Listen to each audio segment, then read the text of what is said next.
Hey everyone, Kasky here, and this is going to be one of my first videos. I'm recording it on my phone in the car, so it's probably not going to be the best quality. Um, Either way, I've put this off way too long. This video was originally going to be about New Year's resolutions and things I would encourage other people to take part in, especially if they're from my own, I guess you could say, political background. But seeing as how it's like the 16th, and I've been trying to put it off until I get better equipment, and I still haven't had the time to get good equipment. Um, this is what I'm going to be putting out, I guess. So please bear with me, and please try to enjoy my voice. If the quality's too bad for you, then I understand. Please support me in the future. So, a large part of this video is probably going to be about language. I think learning languages is not only fun, but a really important development of the tools I can use to advocate to a larger audience.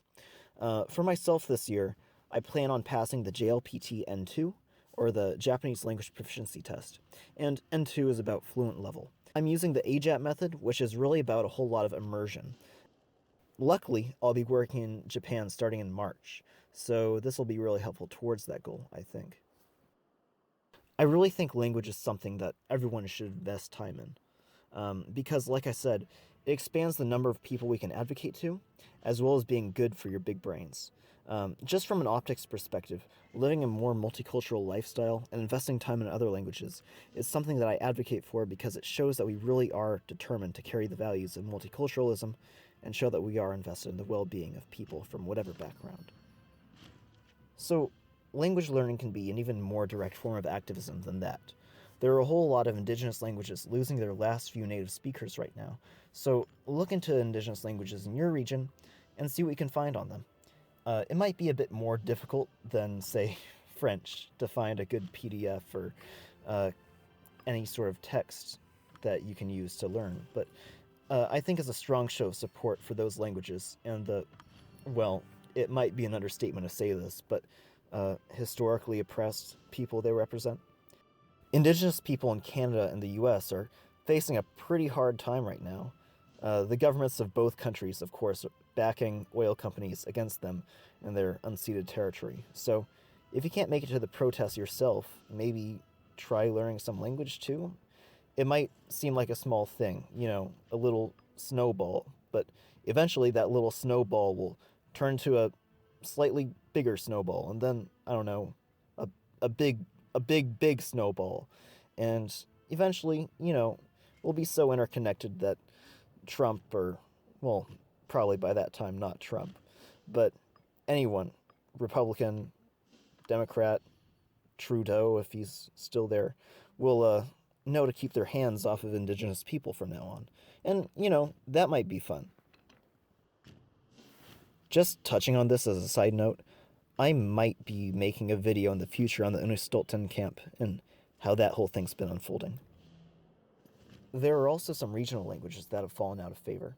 For example, as a Pacific Northwesterner, a Cascadian, or Kasky, if you will, learning more Chinook jargon has always been important to me.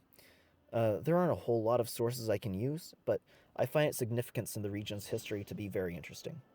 So, if you're watching this and also from Cascadia, well, Hlauya, comrade.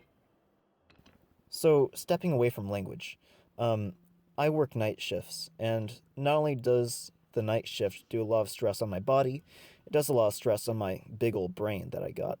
So, I think I need to be setting aside about 45 minutes or an hour a day of time to meditate and just sort of de stress. I used to think I had a lot of trouble meditating, but actually, in the past few days, it's been working out pretty well. I've been vibing, to say the least. I've also been thinking about creating a reading list or a research list for myself for a whole bunch of articles or books that I'm interested in, whether it be on topics like history, theory, science, things like that. Now, I'm sure it won't be as extensive as Vosh's research list, because that's a fucking big file folder of things, chock full of information, of things that, of course, I don't really have a great deal of experience talking about, so I'd like to have something that is suited to my interests that I know I can argue well on. For example, if I have to debate someone on Western civilization, I can use a whole bunch of different articles, Wikipedia articles, books, things like that, that I can use to show that, they might be applying such a concept like Western civilization completely anachronistically, and to try to throw little chunks of their argument away into the garbage bin. Just, to have as much ammunition in the chamber as possible, so to speak, when dealing with people and their arguments. That's all I have for now, guys. So if I think of anything else, I'll put it in the description of the video. If any of you actually watched this, that'll be amazing. If you've stayed this long, then I sincerely commend you and hope to see you in the future. All right? I love you guys. Bye.